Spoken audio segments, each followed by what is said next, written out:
How's it going, everybody? My name is Andrew Cherrick, and I'm here with Clay Pascal. And welcome to our first edition of Up All Night Live. How you doing, Clay? I'm doing amazing, man. How are you? I'm doing good. Late night. We just tuned in right after the Pegasus podcast. I already see people complaining about us being late. Hashtag blame the other guys, not us. Not on us. Hashtag can't blame us. How's it going, guys? So what's going on, Clay? How you feeling? A lot of big news today. A lot of stuff going on. Big news today, man. Big news last month. We've missed a lot. Live all night, Brian Peterson. But what can we call this? A family reunion? What are your thoughts on Yeah. everybody coming back? What's going on? I mean, you get your boys back together, man. That's what it is. The Frost is back, Milton's back. Now I'm just waiting. Shaquem Griffin was here at the facility today, getting a photo. Really made me tear up that photo because it's like we're back, man. The boys are back. The gang is back. Are we kind of reliving 2017 right now? Possibly. To be determined. Someone put up all night waiting. That's crazy. Yeah, no, but it just feels like the vibes. Next pod coming in. Y'all, you guys are already hating. Next pod coming in March. Like we just started, bro. This is crazy. Anyways, yeah, no, it just the vibes are higher than ever. I feel like. What do you think? Look at us. It's the vibes are so high that we got back. Instead of having a pre-recorded, we're having a live show. This is spectacular. I mean, how much do you think that Shaquem Griffin's going to be with this team? I mean, it's not said that he's reportedly getting a coaching job or anything, but do you expect him to travel with the team, be one of the guys for confidence on this roster? Yeah, I feel like football teams should always have like that guy. Like yeah, he played here a while ago. He's pretty good, but it's like it's Shaquem Griffin. And to I guess create a culture. And as a big culture guy himself, I mean, Shaquem Griffin, that whole culture video went crazy. I feel like I was part of the culture at that point. But yeah, no, I feel like he should probably have some kind of role with the team. I think Frost would probably be okay with that, and Milton. But to see Shaq, to see him involved with the team would be awesome. And there's so much nostalgia going around with this team. I'm laughing at chat. So much nostalgia going around with this team. Scott Frost coming back, McKenzie Milton coming back. How do you try to separate the nostalgia from what's actually might be the product on the field?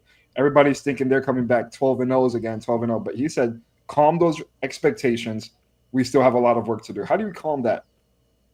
I mean, exactly what he did in the presser. He's addressing it. He could have 100% went up to that presser and be like, you know what, let's run it back, 13-0 again. UC fast, UCF fast, UCF fierce. We're back. McKenzie Milton's back. He's actually going to play quarterback now. That's how back we are. But no, he didn't. He tampered expectations. He said, don't expect to go 13-0 or undefeated the first year. And I feel like the average fan should know that we're not going to go 13-0 next year. Hell, making a bowl game would be awesome next year just for his first year and developing and building this program. But as a coach, you need to keep reiterating to the fan base, hey, this is a rebuild. This is a revamp. So it's going to take some time to really build this team up to maybe be undefeated at some point in the future or play for a conference championship. That's where it goes on Frost to just address it, keep addressing it, make sure that's the expectation. Absolutely. I think the realist expectation is just to expect improvement. Expect the little things to be done right this time. That's one of the main points of emphasis that he included during his press conference. Do the little things right, and that's how a culture builds. You need to have accountability in the locker room. You need to have discipline in the locker room. And I think Scott Frost has the ability to bring both of those things back. But, Clay, where do you see McKenzie Milton fitting in with this coaching staff? I mean, obviously he has a great relationship with Scott, but how is he going to recruit and how is he going to develop? Well, I think that's where you have an advantage here, right? Because McKenzie Milton was here in a undefeated season. He was here when arguably the UCF culture was at its highest, was at its peak. And he's, some people are citing that it's not that great of a hire because he has no quarterback coaching experience, not knowing that he was at Tennessee coaching up Nico Maliava, who, if you haven't watched, is actually a pretty decent prospect. Went off last year at the Citrus Bowl against Iowa. Has been kind of shaky this year, but still a really good quarterback, a 5-star. He was also a grad assistant in 2019, 2020, 2020, before he went to Florida State to play quarterback. So he has experience, and not only having that experience, but having that experience at UCF, I think recruiting is going to be better than ever. I mean, of course, you had Darren Hinshaw previously, who was a quarterback's coach, but he was here in the 90s when we were still in the FCS. But having that big of a character, I'd say McKenzie Milton is probably our most famous player in recent years. I mean, even people who weren't here in 2017, who go to UCF or even, keeping aware of college football, all knew McKenzie Milton. And I feel like that's just going to be a huge advantage for us in recruiting and getting quarterback recruits to come to UCF. Come be the next McKenzie Milton. Absolutely. And to go off of what you said and what I was saying before, the culture. McKenzie coming in, I think he knows how Scott Frost's system works, and he knows what to expect out of a Scott Frost coaching style. This isn't like a new coach coming into a new system. He knows exactly how it works, and he's going to develop these guys into the play style that Frost wants, whether it's quick passes, whether it's UCF fast. You're going to see that, and you're going to see the development of players like Dylan Risk. Maybe E.J. Colson, if he's so inclined to come back after this Frost hiring. But you'll see a lot of developments with the QB room. But Clay, I think with all these moves going on, what can we expect from this UCF roster? What is the expectation? So many people throwing out different things. It's been a quick week turnaround from Gus saying, from everybody, all the fans being at an all-time low, as they were saying after their loss to Utah, to then Gus announcing his leave to FSU, then Scott Frost returning, and now McKenzie Milton returning, and everybody's been on a emotional roller coaster. Where does this team go? Well, first, if you're Frost, assemble a staff. Transfer portal's open. People from our team is leaving.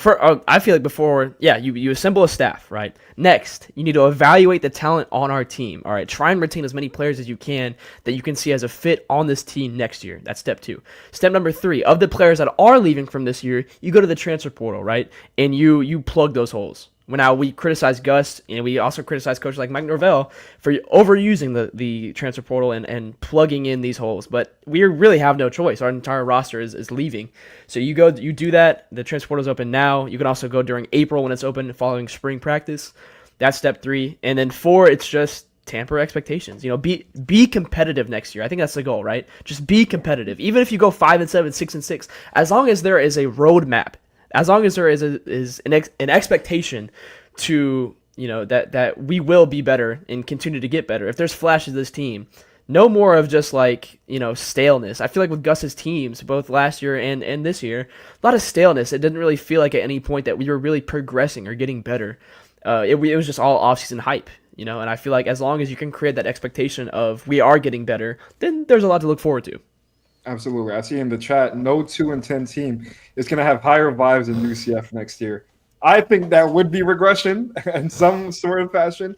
But to that point, I do think a 5-7 UCF team, 5-7 UCF team, 6-6 will be a stronger vibe, stronger just in presence of improvement, because I think you will see a lot less games lost in the simple way to put it, dumb ways. You'll see games lost in less dumb ways. You'll see a team that went out there and gave it their all and executed the best they can. They just didn't have the talent to beat them, as opposed to losing the game on a kickoff muff, or losing the game on missed time management, stuff of that nature. I really highly doubt you're going to see that this upcoming season. And also, too, something I want to see personally is just better management of one-score games. We all see the whole Scott Frost stat at Nebraska, how he was, 7-22 in one-score games at Nebraska. I feel like if we can tie that up, one, if we just get blown out, I guess that's just 2. No one-score game there if you get blown out. But I just want to see a better handling. I'm not saying, 5-22, Dolly just put it in the chat. I just want to see a better handling of Frost of these one-score games. That's fine. You're not going to win every single one-score game next year, or even in the future. You're just not. But I just want to see improvement in time management, in offensive play calling, defensive play calling. Not the same mistakes he was making at Nebraska. And I hope that we see flashes of improvement in that particular area. I think one conclusion that we can all go away with is that Scott Frost looked smarter in this press conference. Not saying that he wasn't already one of the smartest guys in the football field, but the way he answered his questions with preciseness, the way he positioned them, he didn't give any false expectations to fans. He let it be known that there was work to be done. What is the work to be done with this team? I mean, you just got to build it. That's really what it is. Is you start with a culture, and then you plug in these holes.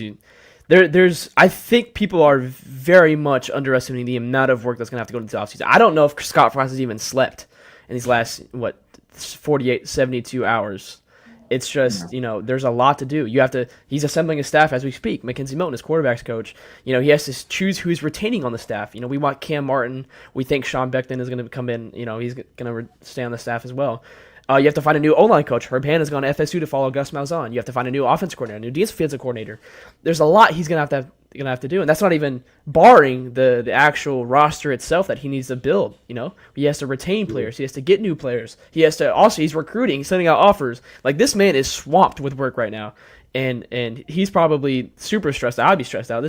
I'm getting stressed just thinking about it. I'm not even learning this role, but you just have to consider that it's going to be stressful and it's going to be a lot, and probably not going to see the results you want next year, and that is fine. As long as a bowl game or a competent team is fine. Yeah, and talking about this team needing some work, what about the quarterback position for next year, Clay? We have Dylan Risk on the current roster. We have some other talent on the current roster. E.J. Colson, I believe, hasn't fully entered the transfer portal yet. But where do you see Coach Frost going with the quarterback development next year? We've heard some numbers thrown out already for some big quarterbacks. Are we going to go smaller quarterback? We're going to develop hometown? You think there's going to be a big competition? What's going on with that? If I were to bet money right now, I don't think the quarterback is on this roster currently. I think Frost will probably go after a guy in the portal. I don't think Dylan Risk will be the starter, which sucks because he's a very nice guy, and I would love to see him succeed. But I don't think he is. I don't think we'll get E.J. Colson back either. I don't think he's the kind of quarterback Scott Frost is looking for in terms of style of play. And then Jakari Brown, same thing. I wouldn't be surprised if E.J. followed Gus Malzahn to Florida State. That wouldn't surprise me at all. Gus loves a mobile quarterback, and EJ kind of fits that style. But I think he goes in the portal. I don't think we get an expensive quarterback. I don't think that would necessarily. You can't go and get an expensive quarterback last year, and with the results that we had last year with KJ Jefferson, and expect donors to fetch up 3 times the money for a guy like Jackson Arnold. Would a guy like Jackson Arnold probably do well in a Scott Frost like air raid offense? Spread probably. But would it necessarily would it take us to a Big 12 championship? No, because every single other position on the roster would also need building. And if you just have a great quarterback and an average roster, you're not going to go anywhere with that, unfortunately. As in the chat, don't waste money on dumb things. Fix the locker room first and foremost. I think that is the number one priority. Yeah. What do you think? I would think that I think Dylan Risk has a fair shot. I don't think Coach Frost is going to take that away from him. I think we saw enough good flashes of Risk. I thought he threw some of the prettiest deep balls we have seen from a UCF quarterback in a long time, since maybe McKenzie Milton. If we're talking about pure deep balls, with that one to Kobe on the right side and plenty of the connections he had on Jacoby Jones on third down. I think he's going to get a fair chance. He's semi-mobile. He's not immobile in the quarterback. He's not Tom Brady-esque quarterback, but you can definitely get some first down yardage out of him. But I do think there is another guy who's going to come into this roster. And I do think it'll be Dylan Risk versus the next guy that Coach Frost is bringing in. Absolutely. And I think, of course, of all the quarterbacks on the roster, it is Dylan Risk that has the greatest chance. Maybe he'll develop over the summer. I mean, let's be honest. McKenzie Milton wasn't anything amazing in 2016. And look what he did in 2017, 2018, just with further development under Frost. So to say, I'm not entirely sure, but if I were to bet, I would say it's probably a portal quarterback. But we have a special sort of show today. We were really bored and we were coming up with ideas, and I was actually watching like those call-in shows, where like they're like roasting people, and so I've asked for a lot of your opinions. Some of them, by the way, I'd like to preface, I don't think UCF fans understand what a hot take is. Some of you just state an obvious fact and go, yeah, that's my hot take. Like I had someone say, I think Scott Frost will be the coach of UCF. And I was like, that's awesome, man. I know he was joking, but I had someone that was like, McKenzie Milton as a quarterback's coach is a good hire. That's not a hot take. That's just the general consensus of everybody. What makes that a hot take? I don't know. But I did, to start with some of the Suns. Now I want to discuss this with you, Andrew. All right. I asked almost all the Suns, my fellow Suns, their biggest hot take. I texted them. Some of them replied, some of them didn't. But here, we're going to start with Adam. All right, Andrew. I texted Adam, and Adam said... We have full consent to name drop these, right? It doesn't matter at this point. Adam said, We're deep in. Gus Malzahn set this program back at least 2 years. Going 4-8 was the best thing that ever happened to us. What do you think about this hot take? Was the best thing that ever happened. The way you need to answer this question is looking at it as if, what would UCF have done next year with Gus Malzahn as the head coach? Do you think they were getting worse than 4-8, or do you think they were getting better than 4-8? Me personally, seeing the amount of talent that was leaving after the Utah loss, I don't think it's unreasonable to say that this UCF team could have regressed even more, even to last place of the Big 12 last season, had Gus has stayed another year. And this is no offense by any means to Gus Malzahn. It was just a sinking ship, and I think everybody got off at the right time. No, I agree. I don't know if we would have regressed, but we would have stayed the same. There would have been no roadmap to convince UCF fans or convince, I don't think either of us to think, hey, this is going to get better, because Gus was trying the same thing over and over again, off season, and, he was doing the same thing and getting even worse results. So, yeah, no, I feel like, I don't know if it's the best thing that happened to us. I do think he set the program back a bit, not super significant. He didn't set us back 30 years or anything. I think that's a fair take. I'm going to grade that. I'm going to give a B+, A- to that take. Solid A- take, Adam. I would say Gus brought us into the Big 12 with a lot of hope, a lot of filled joy, and it just didn't work out. Most certainly, like I've said on previous shows on the Suns YouTube channel, we were always the winner of the offseason. We always had a big guy come in, and we'd win the offseason. We bring in KJ Jefferson. We bring in all this talent. We keep RJ Harvey home. We keep Kobe Hudson home. But at the end of the day, it didn't relate. It didn't show on the field. I give that best thing to ever happen to UCF this season. No, the best thing that would have happened was competing for the conference championship. But in terms of the future, give it a B+, A-. Okay. All right. I texted Mike, and Mike actually responded the quickest. I'm surprised. Oh, by the way, Mike I have said, no prior recollection of these. So Clay is only one. Oh, yeah. It's just me. I have them all right here. All right. Mike said, Dante Culpepper is overrated and a choker in the biggest games. That's what that UCF Mike, not me, formerly known as Yankees Mike, formerly known as Panthers Mike, formerly known as UCF Mike, by the way. So, I mean, I know that pretty much every Power 5 team Dante Culpepper played, they ended up losing, like close too, Of course, I'm not super familiar. I wasn't there to witness it. And I think this also pertains to the NFL as well. I mean, didn't he lose like 2 NFC championships or something? I think he did. I'm unfamiliar with Dante Culpepper's NFL game. But all right, so live chat, can you go ahead and tell me if this is a good take or not? We'll whoever responds first, you can grade the take. Dante Culpepper is overrated and a choker in the biggest games. We'll wait. It's the first QB. Okay. So we're gonna go. Dante Culpepper is the first quarterback to ever be on Madden. This slander is unholy. And then, of course, Robert says, "Oh, but Dante never quit like Mike is crazy." Oh, go watch the '98 Auburn game.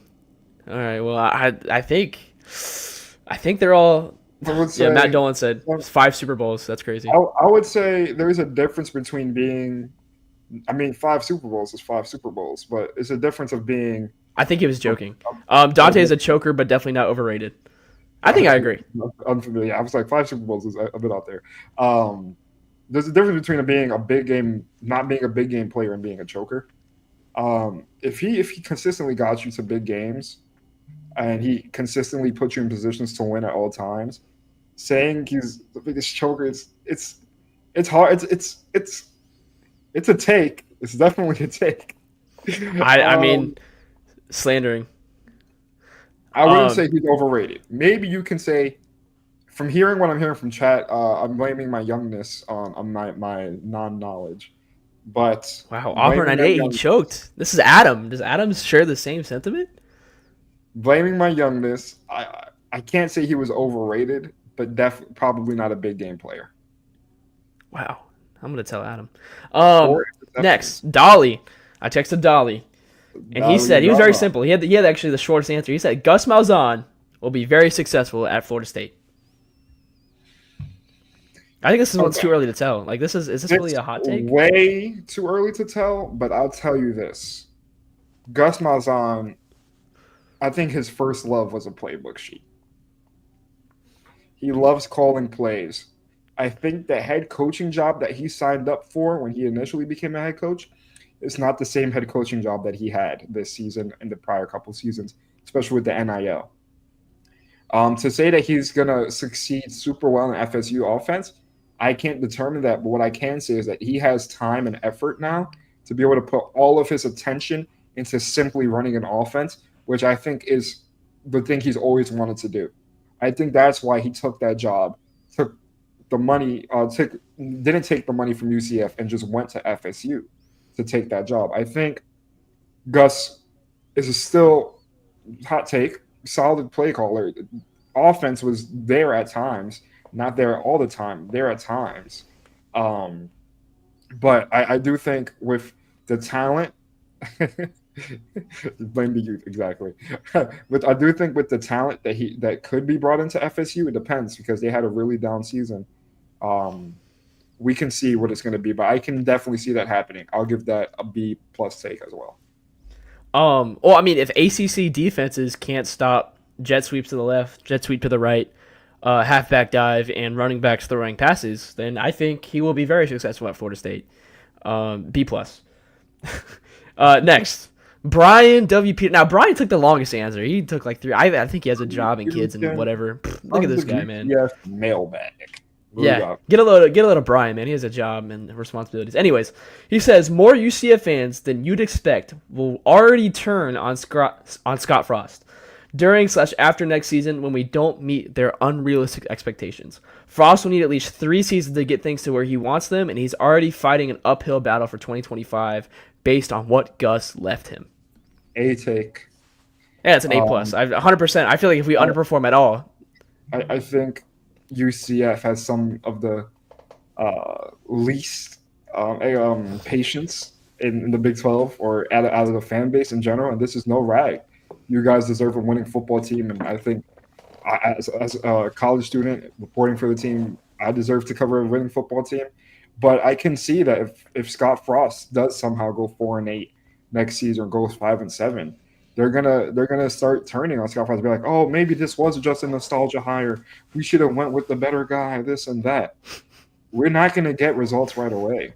I mean, it definitely can happen. TikTok generation is crazy, Dolly. You're not going to get results right away, and it most certainly can happen. And I'm not ruling out that Scott Frost can lead an 8-4 football team next year. It's just not realistic, and I have a feeling a lot of fans getting all this nostalgia, the 2017 vibes. They're thinking they're gonna go 10-2, 12-0, and it's just not gonna happen. And I'm very on edge to see what UCF fans do if they lose a tough game or a big time game. No, this is a great take. This is A plus because the second we lose a 1-score game, he's gonna the Nebraska allegations are gonna start coming up. Oh, he's just classic Nebraska Frost, man. We should have never hired this guy, man. He can't win 1-score games, man. Blah blah blah blah blah. And then he's gonna win a 1-score game, and everyone's gonna be like, oh, we're so back. I'm just waiting for that narrative. Yeah, but it's a great take. I think it's gonna take Frost some time to really build this roster into a true championship roster. I give it A plus. So this next take, right? He wanted to remain anonymous, okay? And this source said volleyball head coach. What was her name again? Jenny Maurer. Jenny Maurer. Sorry, I knew it. Didn't get enough time to transition into the Big 12 before being fired. UCF doesn't have enough resources to be competitive in most sports. Okay. What do we think? My reaction to that is looking at the UCF Big 12 money share as compared to other teams, it's on the lower end of it. There's no doubt UCF is not getting as much money as these other schools who have been in the Big 12 conference for a while. And if you look on the scale of UCF sports, you have football, men's basketball, baseball, then everything else. UCF doesn't have, I would say, not enough resources to put in. I mean, maybe they don't. Maybe they don't have enough resources But without resources, that means you need time, and that means you need good talent evaluation. 2 years, I would say, on a team that that was on a turnaround. I would say, I mean, UCF volleyball had some high expectations from what I understood, but I definitely do think could have been another year could have been used. It was a rough year this year for sure. I do know that they went on plenty of long losing streaks. Shout out to Christy Um, St. Bill covering UCF volleyball this year.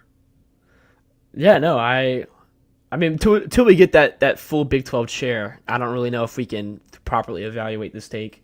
Um, I Chat, give what do we it think? I give it a B. I give it a B take. I do think once the money starts coming in with UCF, we might start seeing differences. But I feel like in every coaching topic we've had, UCF doesn't have the money to get some of these big name coaches that UNC is pulling in Bill Belichick. We don't have that resources. Deion Sanders probably took a call, asked what our budget was, and then hung up the phone. So You you probably fell to your knees, like you're like, I will donate all the money. man, I was willing to put my entire life on sale. I was selling kidneys as we speak. And um, finally, out of all the sons, we have Robert. I texted Robert. He actually responded pretty fast too. He said Scott Frost's family first team model will take UCF to the playoffs before Bill Belichick's business first model at North Carolina.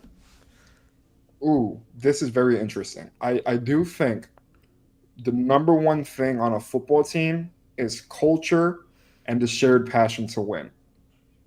My experience with this is my 2024 New York Jets. We have all the talent in the world.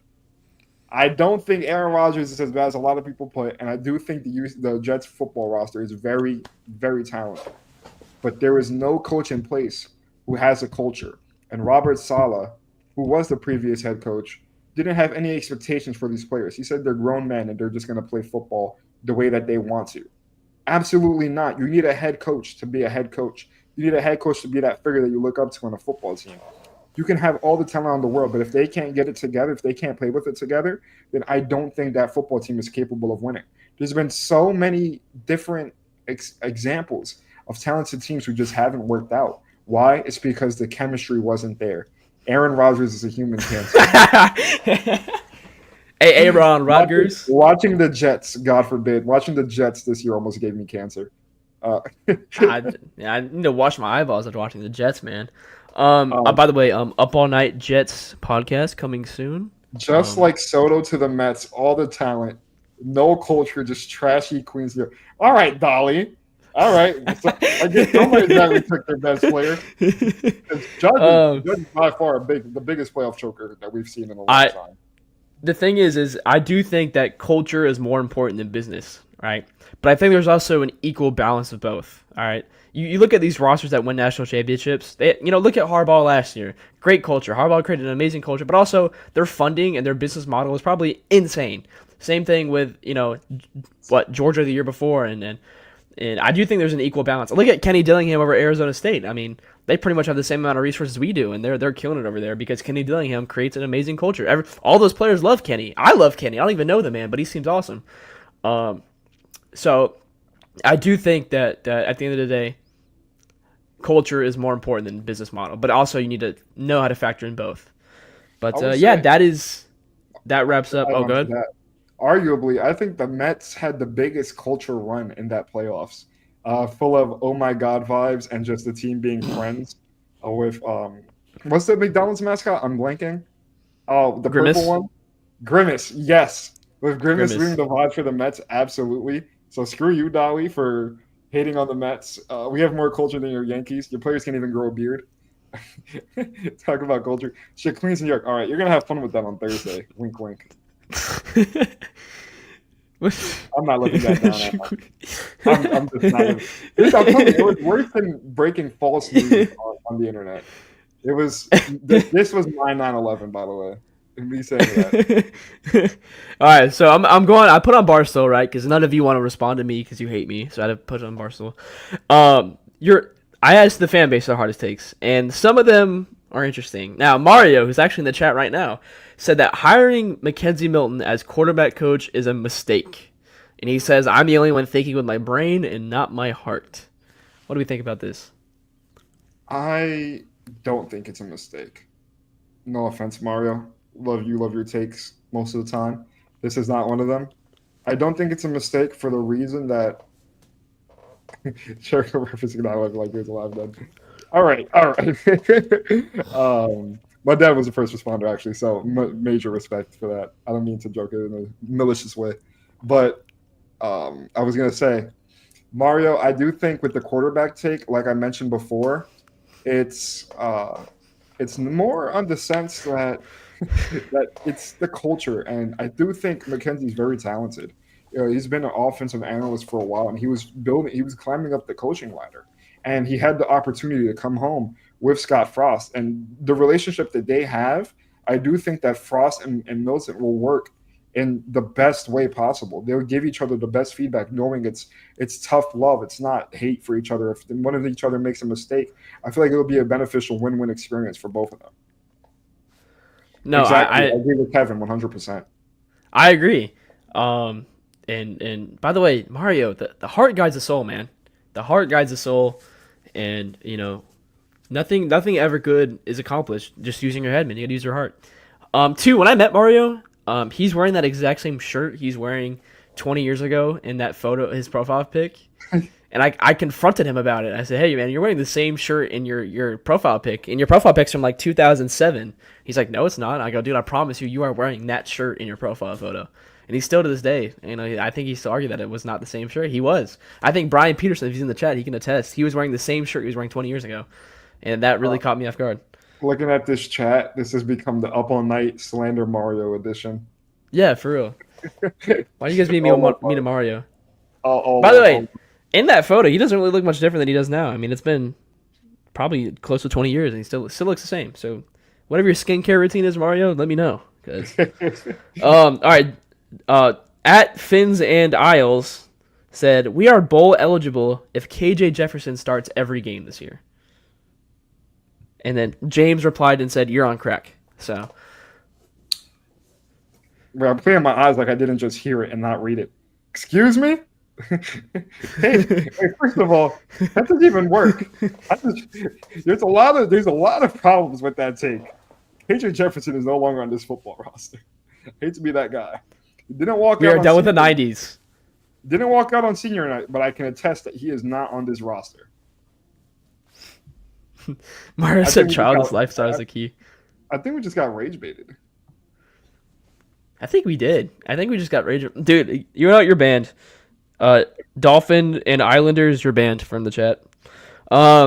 James, by the way, that's a C- take, I think. Maybe we do, maybe we don't. It's just an F. Straight up? Oh, wait. You're talking about, let me rephrase. They're talking about next season. This year, like, if he started all the games this year, they're bowl eligible. Yeah, the 2024. No, still not. Yeah. That's what I'm saying. Like, I completely misinterpreted that question. All right. Still. Terry, this one's James Hadaway, at J.A. Hadaway. Terry M., as I think that stands for Mohajer, is a damned good AD, which I think stands for athletic director. And people underestimate how much fun he's having at UCF. Well, listen, James, I don't care how much fun he's having. I'm not having fun. I had to sit through a 4-8 season, James. A 4-8 season, man. And I had to sit in the freezing ice cold when it was raining to watch us play Utah, of which we threw two pick sixes. I was only there because of RJ Harvey. That's how much I love RJ Harvey, man. I was sitting in the ice cold and it was raining. Shout out RJ Harvey, by the way. And I was sitting in the ice cold. My parents left. They didn't even want to be there anymore. I don't know. My dad was still there, but my mom left. She up and left. And yeah, I just sit there in the cold. And I had to watch a 4-7 team, and then after that, a 4-8 team, and I was not having fun. And then this year, when I was watching the LSU basketball game, I was not having fun watching us blow a 20-point lead to LSU in West Virginia. That was not fun, Terry. So I'm glad you're having fun. You're probably getting paid millions too. I'm not. I'm paying to be here. I mean, I feel like there's no doubt to question Terry's heart for the position, and he wants to put the best coaches on the field for these teams. But just looking at the track record, the fall semester for sports was terrible at UCF. No, it was Was awful. there was soccer didn't make it, volleyball didn't make it, and we all know what happened with football. One of the greatest hires he's had so far was Rich Wallace, and that's been one season. But they made it tremendously far, and I look forward to what that baseball team can do next season. But just going off of the talent that we've had, Terry hasn't done the best job, but I do think he's constantly trying to make it better. And hopefully his next big splash could be the Scott Frost hire. Used car salesman vibes. I agree. You listen. This is it. If Frost does something good, I will forgive everything that's happened in the past. But so far, my sports tenure at UCF, nothing really to write home about. Shout out Rich Wallace. Changed around the baseball program. Actually, that's true. Shout out Rich Wallace. I actually watched college baseball for the first time, which was crazy, because of Rich Wallace. Bring back Danny White. I don't think that's really feasible, unless we kidnap him. But I don't think that's legal. So let's see. Oh, the Golden Knights era Nitro, the current one. So I don't know what the Golden Knights era Nitro looks like. So let me look. Let me search this up. Golden Knights Golden. Nitro. Let's put that in. I know what glycerin looked like, and that's like nightmare fuel. This is going to be a fun take. I need to see this. All right, I just don't see what that looks like. Can we get a? Can someone in the chat describe it? Yo, chat. Can you describe the Golden Knights era? Oh, I'm gonna search Nitro? up old Nitro. Should I just search up? Oh, that old boy Nitro? had no eyes back then. He had no eyes? How did he see? You know they hold tryouts for Nitro, Oh, and oh, Adam texted me and told me that I should try out. Try for Nitro. I think you'd be a good Nitro. Yeah, but you have to be like athletic and flexible. I'm kind of like stocky, you know. Don't sound They'd be like, good, Nitro. They'll be like, Nitro, do a backflip, and I'll be like, I can do a back flop, you know. Nitro suffered a severe accident, and now I'm Nitro. Seth P.S. was O'Leary on Terry's hot board. No face. Wait, okay, probably so at why this- no face, no blank face to train face? I want to find it. All right, we're just gonna go ahead and ignore that take. Well, Hey, I chat, can't- go I and can't grade give that an take. honest rating, but I would say this Nitro's pretty cool. I like Nitro. All right, what about this? Citronauts is the better university mascot, and usually the uniforms are a lot better most of the time. Only reason there isn't ever going to be a rebrand is because of the 2010's football success. There's been too much merchandise and branding pumped into the Knights. No, do not bring back glycerin. No. I disagree with that take. I'm just trying to find Nitro still. You disagree? with that Dude, take. Citronauts is way cooler than Knights. It is way cooler. Way cooler. It's unique. I think it's only cooler because it comes back once a year.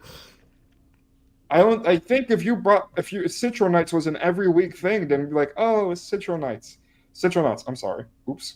Citronauts. If it was once a year, if it was once a year, it brings a special rarity to it. It brings like, oh my god, it's Citronaut week.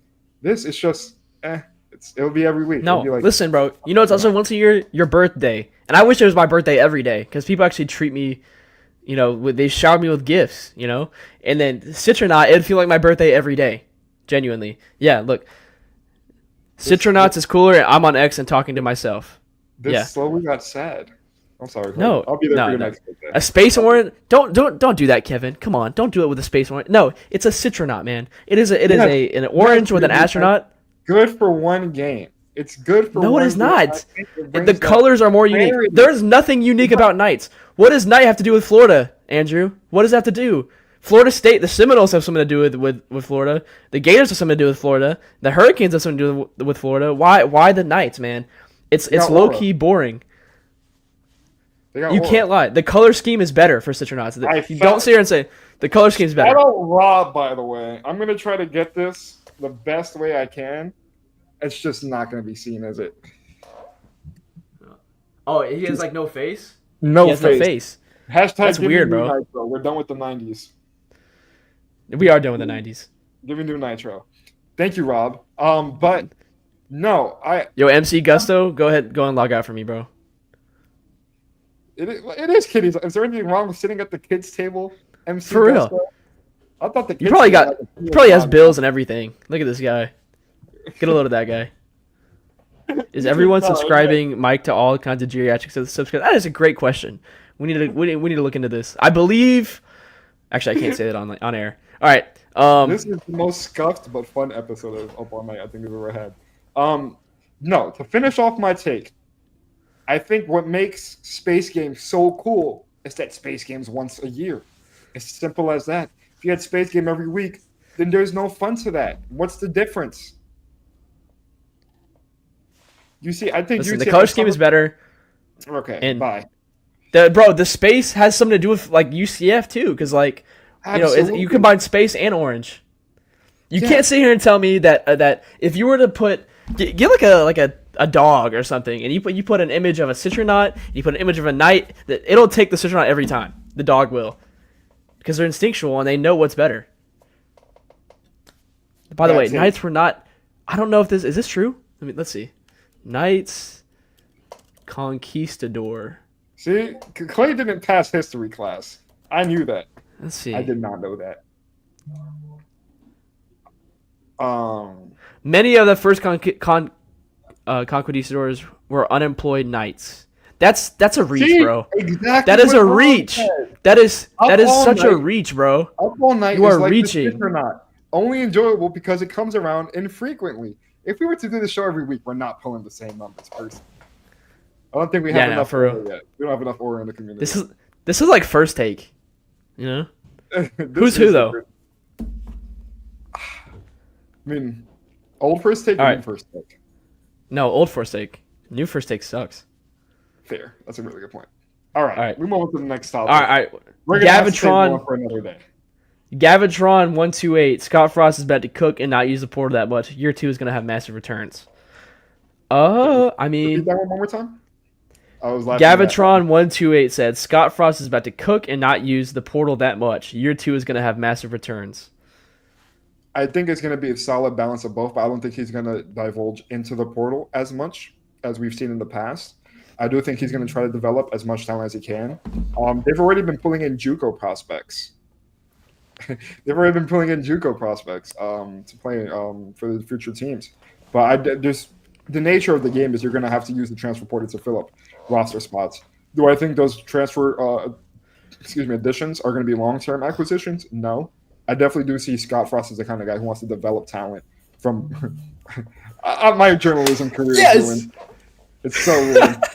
It's so ruined. But I do think Scott Frost is the kind of guy who wants to generate talent from the ground up.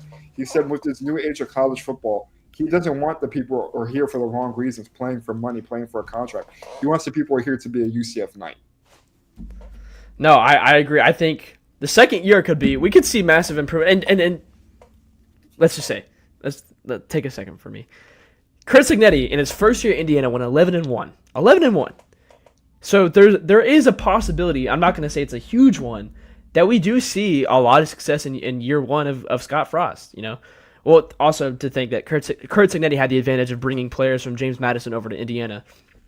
But still, in this new age of college football, you know, rosters can be built faster. Programs can be built faster.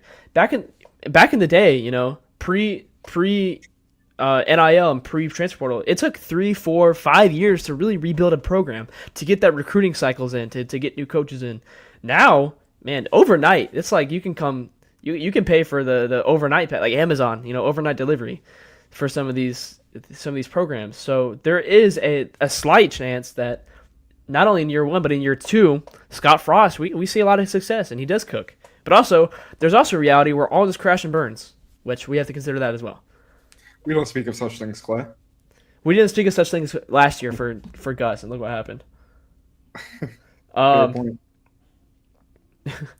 All right, so this Charles at Iron Lion Knight says every team in college UCF Kingdom is a better name than Knight Nation. Every team in college football is something nation. We have a built-in population name that is awesome. What's your thoughts on Kingdom? That first? I don't really care. They use Knight Nation. I use idiots. No, I'm kidding. That's really mean. Clay's just ragging on UCF fans now, guys. I do. Sorry, I'm on a streak right now. I'm just kidding. I'm just kidding. It's a joke. Clip it. Send it to everybody. I'm the clipper, actually. So I decide what gets clipped and what doesn't. No, but the Kingdom is more creative. I will say that than Night Nation. But Night Nation just has a better ring to it. I think it's kind of alliteration. It's Oh, I think Kevin in got the me. in the in the Oh, bigger prospect of looking at it, when you say kingdom, like if you're an outside, if you're not a college football fan looking in, you have no idea what the kingdom can mean. But if you hear Night Nation, it's more, I guess, basic, but it alludes to more. But I do think both are really solid, and I like that UCF does have plenty of nicknames. That's my political answer right there. all right. So Noah at Sam Derp said that the primary or the white primary logo is better than our standard gold logo. Repeat it. What do we think? So he said that our white logo, this is a white UCF stack logo. Yeah, that looked golden from what I was saying. Okay. Yeah, it's because of the lighting. Yeah. And then is better than the standard gold UCF. So we just erased gold from everything that ever existed at UCF. Listen, man, Brian Peter. Oh, It's 45 minutes past that time, But if Brian was watching, he would be in shambles right now. He would be in utter shambles because we're just getting rid of gold more and all right. more. So But I do agree. I like the white look more. UCF logo plus the black and white uniforms where they had no gold. That's real creative. No, All right, I mean, what if we it's just definitely really clean, and I think the UCF logo in general is clean. It's not iconic by per se as other logos, but it's just a really clean, minimalistic logo. But you need the gold. Gold is where this school is. This school bleeds black and gold. It doesn't bleed white and black. will it contribute to more wins in football? Like, what do you think? Do you think we'll win more in gold, or do you think we'll win more in white? Whatever uniforms you're wearing. Hey, that's what you say. But last time I checked, we never choked a Baylor in pewter uniforms. Just saying. We never choked a Colorado in our anthracite uniforms. You're not wrong with that, technically. I'm just saying.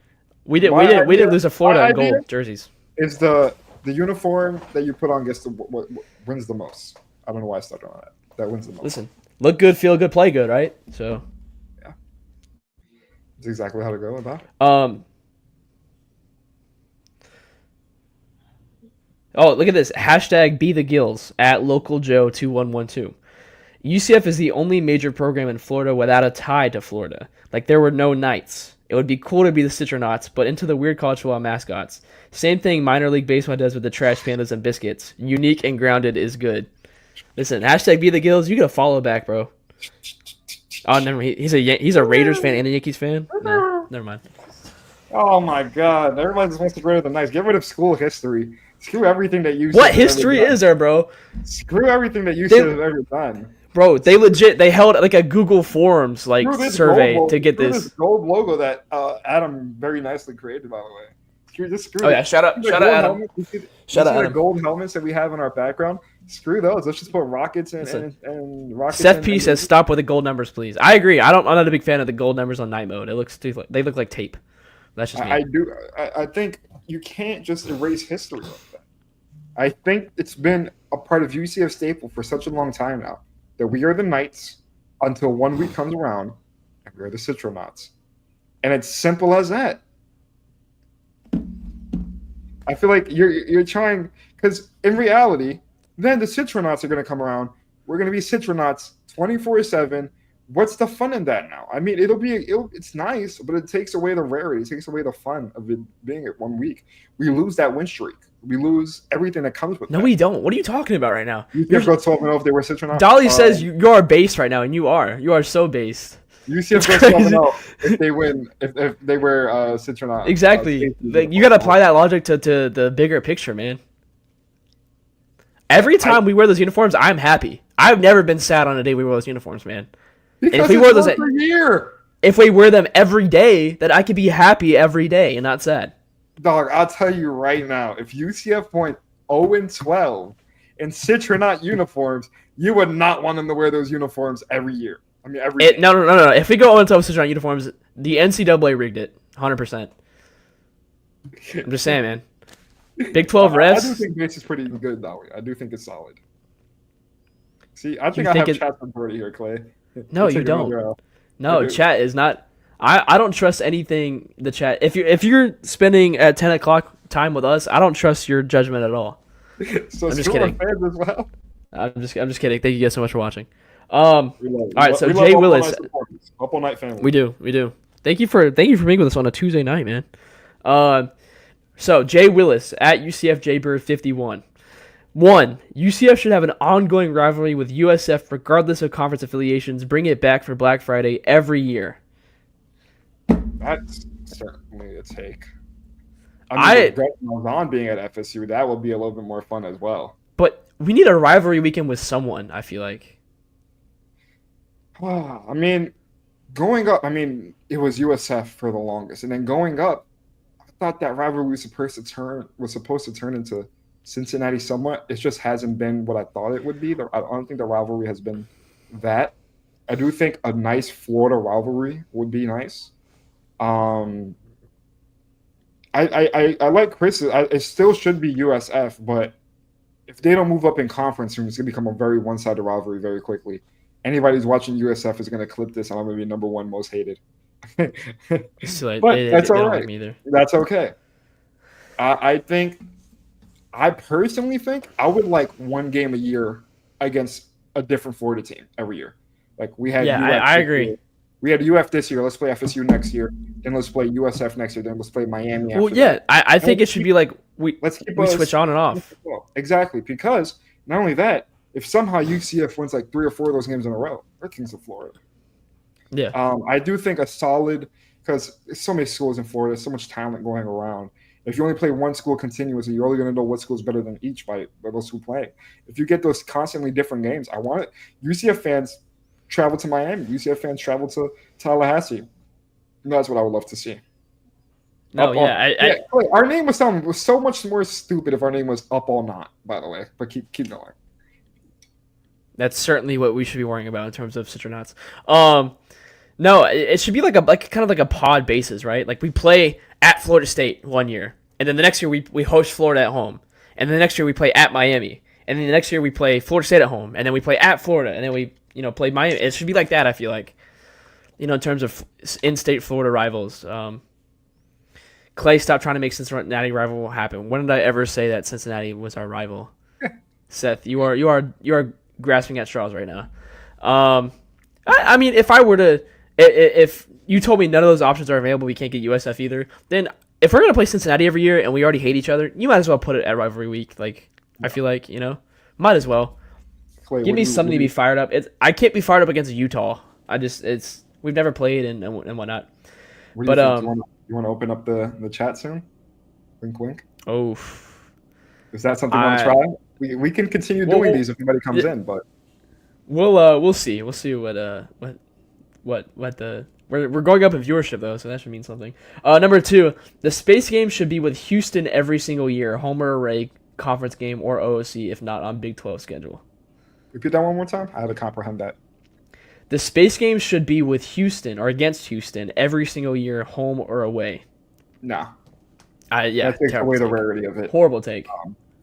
I mean, if I guess they just keep wanting free wins every space game, but but no, I do.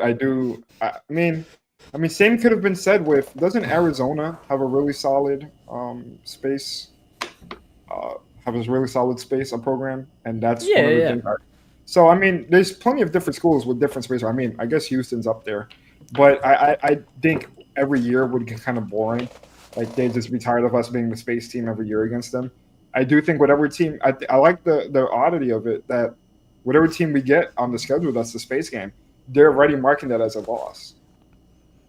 YouTube says I would like us to play USC and UCLA. I would also like $1 million. That team that's just a big travel. I mean, you're right there at Arizona, I guess, but it's just that's highly unlikely. All right, so at Finn's Stan Tree X, a 65K stadium would be the main priority on campus as it shows the true potential of the program. I feel like the stadium, what was it, 50,000 capacity that we have right now? Like 45, I think. 45. I think we need to see that filled up on a constant basis before we keep upgrading. That's what. I do think the talent and the team record has a part to do with it. I mean, everybody saw the Colorado game and how packed it was, but we're not playing Colorado every week. We're going to have different opponents, and we're going to have different records varying through. UCF was 3-0 going to the Colorado game, and you saw what happened after that. Had UCF been, say, 4-6 by the time they were playing Colorado, I don't think it would have been the same people in the stadium. But I most certainly do think we need to see consistent sellouts, consistency to get an upgraded thing. I think Terry's already putting in nice work with the renovations that are coming to the stadium, is making it look more modern. And I do think it's nice, but in terms of capacity, I just don't think it's there yet. Yeah, I think once you upgrade the stadium experience, like stop getting shut down because of health inspections, and then 3, consistently sell it out and pack the house. Listen, if every game was like that Colorado game, absolutely, I'd be advocating for a 65K stadium. But it's not. We're not going to have the same draw. We're not going to be as good. We're going to have an opponent with that many eyes on them. Yeah, and especially in the Big 12. I mean, I'm not going to sit here and lie. We don't have the same size fan base as many diehard fans as you know. You look at Florida State. You know, they're in the ACC, but they consistently pack out Doak Campbell. Same thing like Clemson and Death Valley. You know, because of just that fan base, and they've won consistently. You know, national championships, conference championships. Until we get to that level, you know, win a few Big 12 championships, make a few playoff games, win a few playoff games, then we can start discussing. All right, yeah, let's renovate the stadium. The number one thing in sports, it's the hottest take of the night. Everything starts off with winning. If you're winning, coach is good vibes, fan base is good vibes, stadium sold out. There's nothing wrong. When you're losing, that's when you have to manage things, and that's when you kind of evaluate the kind of program that you are. Next take from @RocketUCF. This guy does not really like me that much.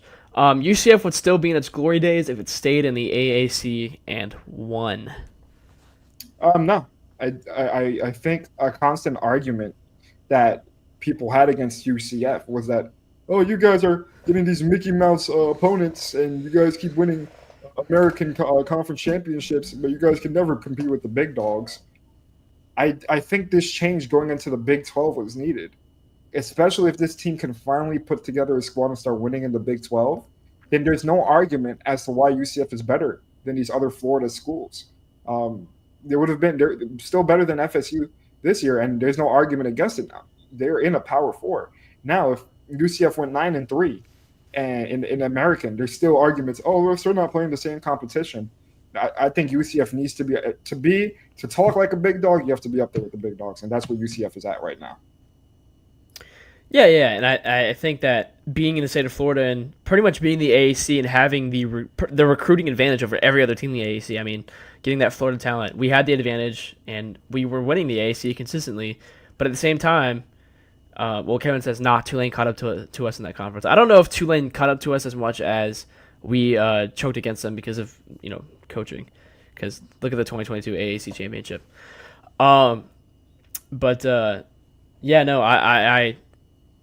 We weren't winning it consistently, for being honest. I mean, the last time we won it was 2018. We didn't win it in 2019. We didn't win it in 20. We didn't win it in 2021. We almost won it in 2022, and we choked that conference championship game away. So it's be kind of hard to convince me that right now we would be winning the AAC. Maybe, probably not. I feel like this is a valid argument.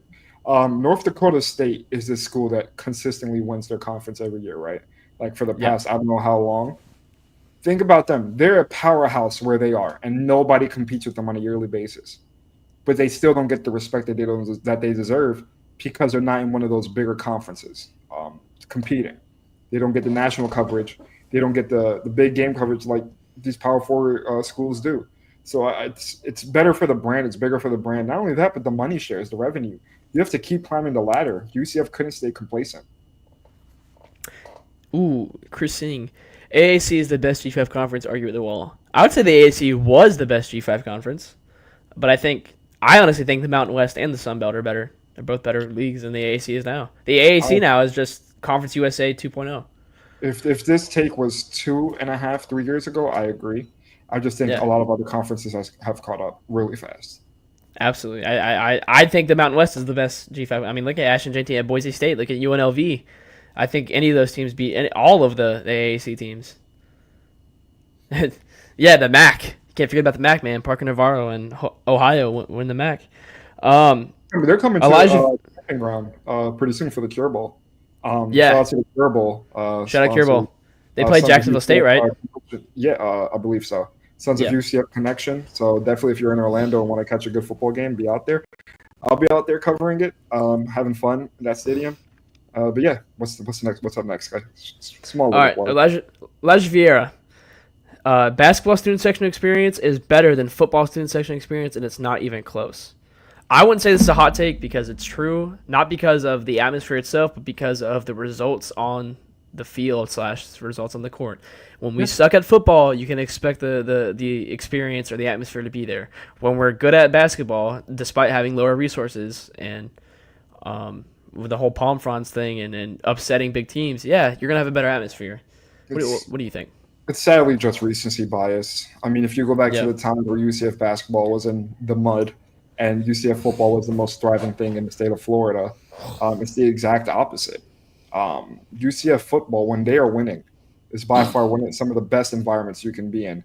Basketball is a little bit more intimate. It's a little bit more every possession. There can be something good in. And not only that, but UCF basketball has had some really big upset wins over these past couple weeks. I mean, over these past couple years, I should say, these past 2 seasons. First game of the season this year for basketball, it's Texas A&M. I mean, it's really solid wins that are putting on these crowds. I mean, that's what is it? Two court stormings in the Yeah, past year. I mean, that's really I was there for solid. both. That's because they're winning basketball. But I'll tell you right now, if that UCF basketball team is 4 and they're 7-2 right now, if they're 4 and 3, wait, what? I don't know how. It's late. All right. If they have a losing record, they're not putting the same crowd in there. I'll tell you that much. The hype is around basketball. You got Mikey Williams on that team. You got Jalen Sowers coming back. Darius Johnson shooting the 3 ball like no other. There's hype around it. But you saw when the UCF football was there against Colorado, what environment is matching that? There was Cam Newton walking on the field, Brandon Marshall walking around. Everybody's hyped up, big game. Went to the press conference for Dion. It was around 50 people in there. I feel like it doesn't compare, but like I said, it all depends on who's winning. Even when UCF men's soccer was number one in the country for a small like 2 to 3 week period. They had solid record attendance numbers. Why? Because they were playing winning soccer. Yeah, I agree. You just got to win. That's really what it is. Let's see. I can't even read that. Scott Frost takes us to 9-3 next season and playoffs the year after. Highly unrealistic. I would love every minute of that, but highly unrealistic. This is the same people we were talking about earlier of too high of expectations. The second Frost loses next year, it's going to be people like this saying, "Oh, well, this is a terrible hire." Yeah, I think we sip the Kool-Aid way too much with Gus, and we're thinking like, oh, this Gus team is going to go 9-3, 10-2. This is going to be the best UCF team we've seen in a long time. And what happened? UCF fans need to learn that expectations need to be relaxed, no matter who the coach is, no matter what the talent on the team is, because you really, at the end of the day, never know what that football team is going to do until they go up against level competition on that football field. Huh? I guess they go up against level competition on that football field. Yeah. All right. Truly, I want to. Oh, sorry. I want to address this comment real quick. There is no fan base or program in the country that isn't fair weather, right? In any particular sport, any program, you put Alabama in a 4-8 season, and no one's going to show up to those games. You put Ohio State in a 4-8 season, no one's going to show up to those games. I was at Florida State in North Carolina game on November. What day was that? 2nd. I missed a space game. Terrible idea on my part, but whatever. It was a ghost town in that stadium. The fans had lost all interest in going to those games, just like every other program in the country. When you're bad, no one's going to show up to your games. You're going to have terrible atmospheres. It's not that UCF fans are particularly fair weather. It's just college football fans, college basketball fans. Every fan of any sport is fair weather. If you suck, no one's going to show up. That's my point. Yeah. Why spend money to go watch a product that isn't worth your time? Exactly. That's why these teams, after they're having such losing seasons, drop their ticket prices to $5-10. They're just to try to get anybody in the stadium possible because they know they aren't putting out the best product. It's expected. Well, And that's against Seth, you, UF. you you sold out Doak for UF because half of your stadium's under renovation. Guarantee you that if that wasn't the case, you wouldn't have sold it out. And two, it wasn't Florida State fans buying those tickets. Sorry. Yeah, it was because it's against UF. I Yeah. mean, Well, you not only have that, but Florida teams traveling a couple yeah, hours. exactly. Florida fans can make the trip, the 2.5 hour trip, and go watch. You guys stomp on Florida State. Yeah, I'd say I agree with what Chris said. I think even if UCF is in the mud, I think against USF, they're still pulling in good numbers just because it's hate Oh yeah, USF. I'll still watch it. Iowa But State yeah, when two that and shows up. 10 UCF against like, for example, Arizona this year. It's just not doing numbers. Yeah, and Mario, there's nothing to do in Iowa. That is why they go to those games. Hope this helps. Yeah, Matt Dillon said nothing else to do in Iowa. Got to go to Iowa State games. All right, what else we got? We have a lot still. Really? I'm getting tired. We will go undefeated this next whole season, thing. and Dylan Risk will be a Heisman finalist. All right. Excuse me? Elite What are bait. you That is doing? that is Guys, elite bait. No, that is rage bait. That is pure rage bait. Guys, we can't do this. Please stop doing this. No, because the people are gonna see that comment. You're like, you know what? I agree with that guy. That guy knows what he's talking Hey. about. I think the same. And it just starts this whole train of like bad expectations. It's just not good. This is bad. My This is the downfall of the Scott Frost hire, the expectations that come with it. my girlfriend's from Iowa, and she's watching the stream, and she didn't really find my comment too nice. She was not a fan. Not a fan of. Iowa right now. I'm joking. I mean, Ames is fun. Seems pretty fun. Yeah. Sorry. But, yeah, we just got rage baited again. I gotta stop We taking did. rage. We did get rage baited. All right. JRP was clearly the best quarterback option in 2022 and 2023. Clearly, I disagree with clearly, but had he not got injured in 2023, I think the season could have gone differently. I think when Timmy had to come in and make some plays happen, Tim was very undecisive with the ball. But I do think that JRP was still, I mean, you saw it, JRP was still the best quarterback on that team. I mean, this is not going to go popular with JRP, but out of the options UCF had, I mean, maybe Tommy, look at Tommy, what happened with him? He got benched in Boston. So it wasn't like it was all roses with them. This football team, I can tell you this right now, this football team was winning with JRP at quarterback sometimes. I didn't really watch much of Mikey Keene to really tell you. It seems like the general consensus, like all my friends that are ball knowers, shout out Christian Simmons and Bailey Adams, were Mikey Keene people. So I'll just say Mikey Keene was a better option, and this guy doesn't know what he's talking about. All right. Anything else really? Hot take: delete your account. Shout out Scott Scowden for that one. Yeah, Clay, delete your account. Boo. Tomato. Even that's not even that hot of a take. It has like 20 likes, so does it really make it a hot take? In the jar. Valley, what is This that? guy said. Now that we're a Power 4 team, our stadium is an embarrassment. Our stadium isn't good. I'm gonna sit here and say it's not a great good. stadium. Not the worst. It has personality though. I'd say it has personality. Yeah, it's the uniqueness of the bounce. Which, not gonna lie, it's so heavily carried by the bounce. It really is. When I took my girlfriend to the Colorado game, she was not a fan of the bounce at all. Not a fan. I'm telling you right now, had that UCF stadium not have the bounce in the bounce house, this would be a different conversation. Oh yeah. Well, the thing is what I like about the bounce house is it's really good at trapping sound. I still think that moment against Colorado when Deshaun Pace picked off Shedeur Sanders. The game? Yeah, it was the loudest I've probably ever been to any venue ever. It was the entire stadium erupted, and it was like it was loud. We can only pray we get those vibes again. Oh, dude, that was probably the peak. Lights. Probably the peak. Probably my peak of like life. I peaked right there. Clay, what's your reaction? What's your rating on the lights up, lights down? Like, what's your thoughts on that? I think it's a good idea. Okay. Um, Like, are you a fan of that light show? I like it. I like it. I like that they're Okay. trying to do something today. I like the fireworks they got going now. I'm throwing Trace under the bus here. You know what song? What he's not a fan of?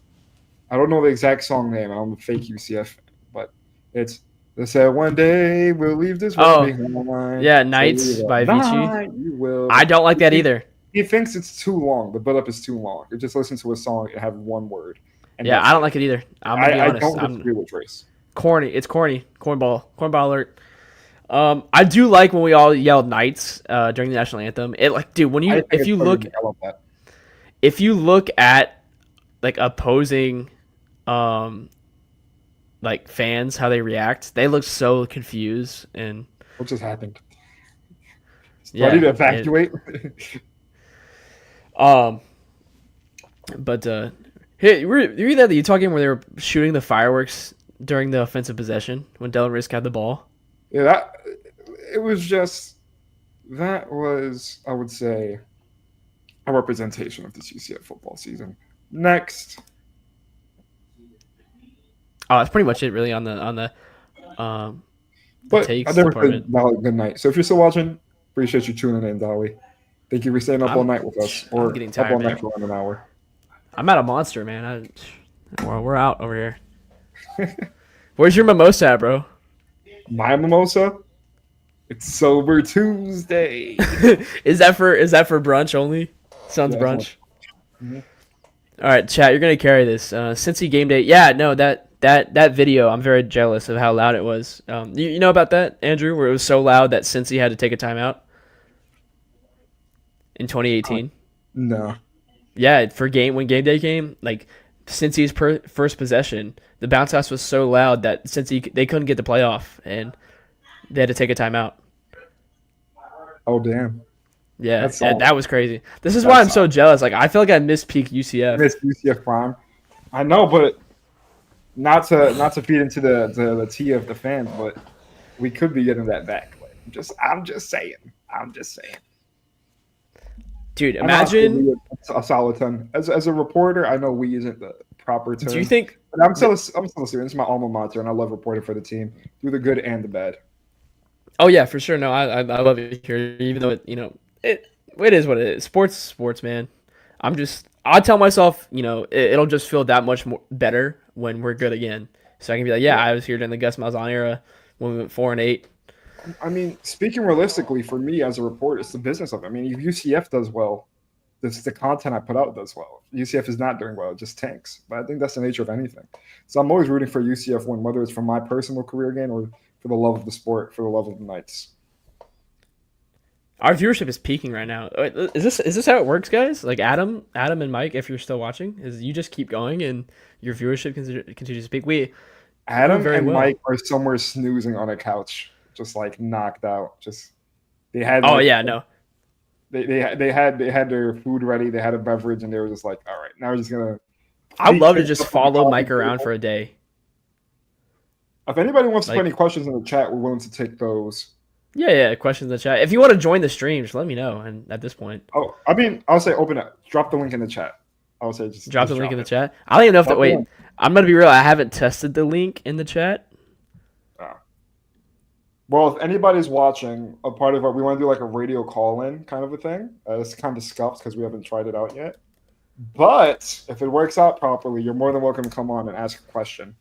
I don't know if this is gonna work, but we'll see. If it works, this could be fun. If it doesn't work, oh well, we tried. We should have probably tried this before. Probably should have.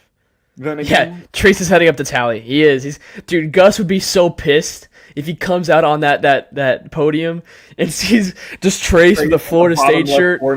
He's like a Florida State like polo on, and he's like has his phone out ready. Yeah, and from Gus's perspective, it will be the bottom right of the room.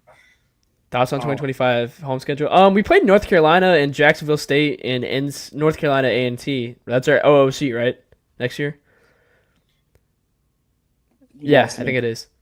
Oh, I said we play. I think we open against Jacksonville State, and then we play. I would need to review the schedule again. Yeah, and then I think we played North Carolina A&T, And then I think we play North Carolina. And we all at home, by the way. Bill Belichick, Scott Frost versus Bill Belichick to open the season. That'd be crazy. That would be insane. That's basically like Deion Sanders level, I would say. Yeah, dude, that's gonna be a crazy game already. And then we play Bill Belichick, and then our home games are Kansas. We play Kansas. I'm not sure when, and then we play Oklahoma State, and then we play Houston, and we also play West Virginia. Those are our 4 in-conference home games. Awesome. Which is crazy. I think it's kind of nuts because that's literally the exact same home schedule we played in 2023. I would love to do except that for Kansas. Try to see if I can get an interview with Bill Belichick. See what he has to say Ooh, about William Belichick. William Belichick. All right. How does it feel riding the coattails of Tom Brady for 20 years? That'd be my first question to ask him. And then I'm getting my credential taken and getting thrown out my wheelchair. G-Man, it was January. It was like the first or second week of January when they announced the scheduled dates last year. Has anybody tried the link in the chat? If you have and it doesn't work, we tried our best. Yeah, we did. Conference games are dog poop. Well, Seth, given that your Florida State photo, every conference game you play home and away is dog poop. So, how much is it going to cost UCF to rewrap those on-campus buses? I hope not much. No offense to Gus, but I'm tired of seeing the Gus bus. Every time I go somewhere on campus, I just see his face. I'm like, oh my god. I do. I see it. That has to happen fast. It has to happen fast. See it everywhere, man. How about all right, what about names? Frostmobile.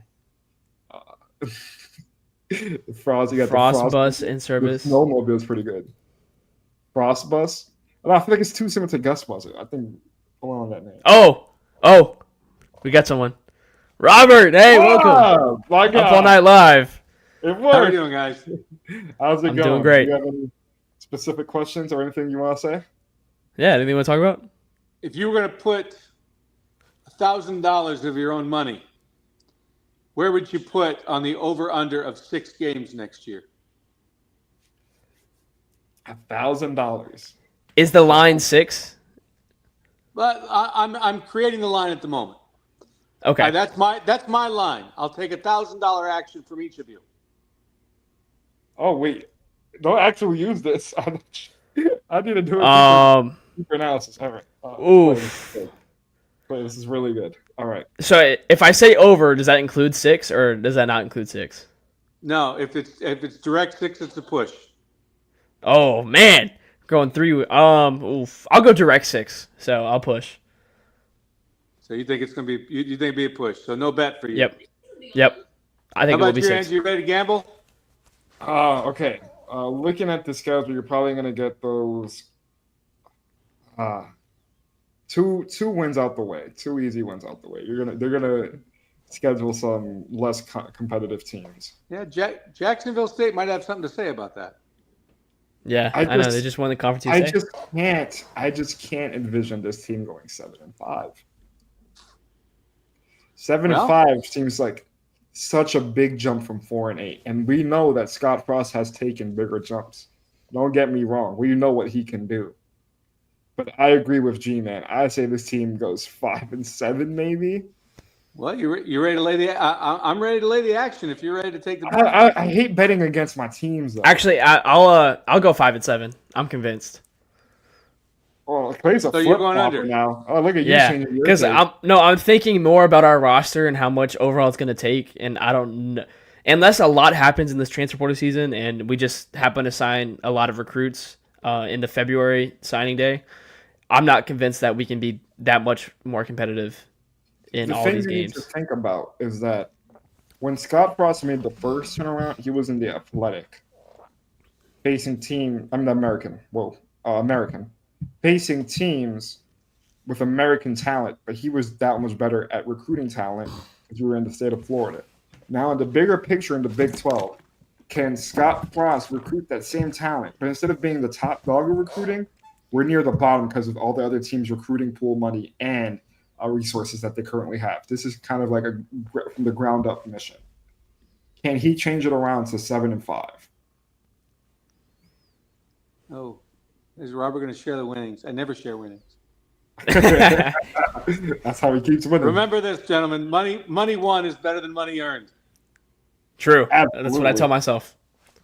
That's why Look, 99% so of gamblers. if you're going 5-7, what you're trying to tell me is that this team without a quarterback this year is only going to be one game better next year. See, that's The line being 6 is so rough because if it was 7, Yeah. I'd say absolutely. If it was 5, I'd say maybe. But 6 is just. This is like a 50-50 bet in my eyes. Well, it can go so bad or wrong or either way. we also play a pretty rough road schedule. We play at Baylor, we play at Texas Tech, we play at BYU, we play at Kansas State, and who else? All teams that got better throughout the year. Yeah, and we play a tough road schedule, and I think, know what? Jacksonville State is no slouch. Yeah, they're not. They just won. They destroyed Western Kentucky in the Conference USA championship. They are. They are. You're right. Completely right about that. But I still think UCF should be favored to win that game. Yeah, because that means a lot. How many games were we favored to win this year and lost? All of them, I feel like. Now you're kind of you're making this harder every time you speak. I'm taking the under. Andrew. It's my job. Challenge the youth. Realistically, like I said before, I think that this roster might not see the win-loss improvement right away, but you'll see a cultural difference and you'll see the little things done correctly, so you'll see less bad losses. I'll still give me the under. I'm going 5-7. I hate to bet the under on this because I would love to see nothing less than 7-5, 8-4. It's just how confident are we that Scott Frost can make that turnaround again? Remember, Scott Frost turned it, 0-12 to 6-7? Yeah. Mm-hmm. So you're telling me it's not the biggest turnaround in college football probably that year, and then the next year went 12-0. You're telling me UCF creates a new streak with 2 seasons in a row without a bowl? Yeah. Yeah. Or I wouldn't be surprised. See, every part of me thinks 6-6 is their record. But if you're making me go over or under, now that's where I'm kind of like trying to. But the thing is you can't take 2015 into consideration because one, there was no transfer portal, right? The players couldn't hit a transfer portal, and the roster turnover was exactly the same. And regardless of that as well, is we were in the AAC, and even though we were 0-12, we still out-talented the AAC. We still probably, I guarantee you, probably had the best recruiting class. And I think Chris Simmons is saying, like, everyone would tell you that it was a George O'Leary losing locker room problem, not really a talent problem. And, being able to retain that talent and go 6-7 the next year with better coaching and a not lost locker room, you don't really have that this year. Everyone on this team's hitting the transfer portal, and whatever. Well, the transfer portal can be a revolving door too. It can. You're absolutely right. But the thing is as we've seen in the past, evaluating talent in the transfer portal is not particularly easy. Look at Gus Malzahn. Look at Mike Norvell. We're probably just going to plug up holes and more than likely downgrade at most positions. And I think that 5-7 season is probably in the works. 6-6, I'd be very happy.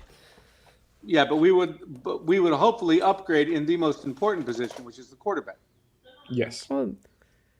Quarterback. I mean, you need to develop a quarterback. And the first month of the season, we face North Carolina, who has not named a head coach yet. They're going to be in their own turmoil. William Belichick. Yeah, I believe it when it happens. I would say this. My hot take with the quarterback situation with this team, unless it's a senior playing next season, the quarterback next season will be also the quarterback in 2026 as well, for the 2026 season. I think we'll see a quarterback development. Whether it's Dylan Risk, whether it's a guy that Scott Frost brings in this year and let him develop until next year. I don't think we're going to see a different quarterback in the next 2 years. I think he goes with a younger quarterback because I don't think Milton and Frost want a 1-year reclamation project. I think they want to grow somebody. I agree. I would say they want to build something for the long term. Scott Frost, well, most coaching deals don't last in today's league. It's a 5-year deal. He has a vision. He has a future in front of him. I think UCF fans need to be graceful enough to at least give him 3 years to see what he can do. 3 years is what I think is a fair answer. If he doesn't compete for a conference championship within that 3-year period, then I think it's time to have conversations. But that's speaking way too much into the future. Yeah, he'll have But I 3 or think 4 years to figure this out. I agree. I don't think Tyrie's going to be desperate to make any moves after this hire. But give me the 5 and 7 as we were talking about before. All right, I'm putting you both on the record. I would love 6 and 6 though. I would love 6 and 6. I would love it as well. And actually, 6 and 6 is my prediction. But if you had to make me go over under, it's the under by 1 game. But I would love to if it be was the true prediction. 6 and 6 is the prediction. I would love to You be think we go completely back to a wrong. bowl game. I think that is the biggest progression that UCF could have this year, getting back to a bowl game. I think that should be the biggest we expect. All right. Well, I hope you guys hit the road this year with us. Oh, I would love to. my I'm thinking. I mean, if it pertains, either Texas Tech or BYU is what I'm considering. I'll go to one, and it'll Love- be either Tech or B. Waco as well. My dad likes traveling. I definitely think I can plan something out this year. We can get maybe it might just be 1 game, but we can figure something out. All right. Provo, beautiful. Barbecue at my house for the Waco game. Yes, Baylor. Love All right, Let's I'm do down. it. Let's do All right, it. guys, Let's do I it. got to run. All right, thank thanks you. for joining us, Robert. Thank you. Check you out. Yeah, and I think Love I'm getting kind of tired, Andrew. What are you thinking? You know what, Clay? It's 10:30. I think this is the most fan supporter interaction that we've Yeah, had. it really is. I think Guys, got we a have lot of 10,000 hard viewers right now. This is insane.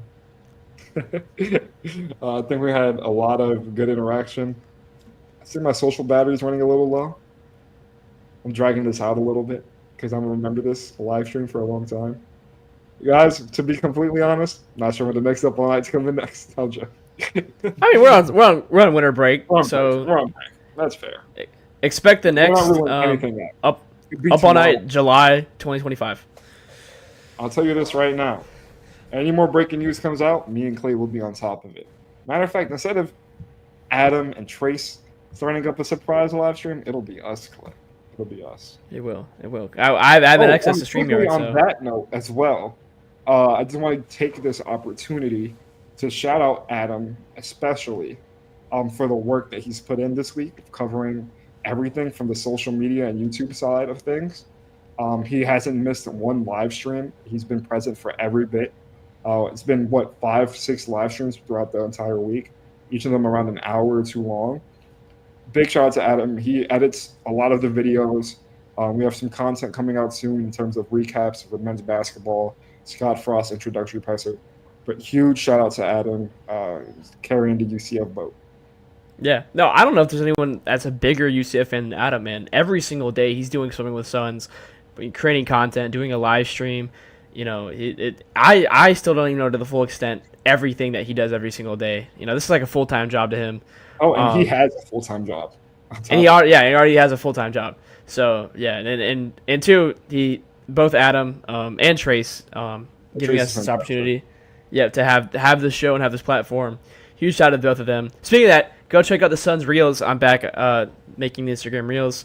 I'm trying to do one every single day, one for every single show. So you can expect a Pegasus podcast one tomorrow and an Up All Night one tomorrow. And then, of course, on Thursday, you can expect an Around the Kingdom reel. And, we keep going. I usually do the day after. So if it's Around the Kingdoms on Wednesday, I'll have the Around the Kingdom reel on Thursday. Stuff like that. I'm tired. Shout out to the entire Sons of UCF ecosystem for the coverage that we've had throughout this hectic week. But Clay, I think you can hit that line. I feel a little tired. Andrew, I think we've officially been Up All Night. Good night, everyone. Thank you for watching. Thank you, everybody.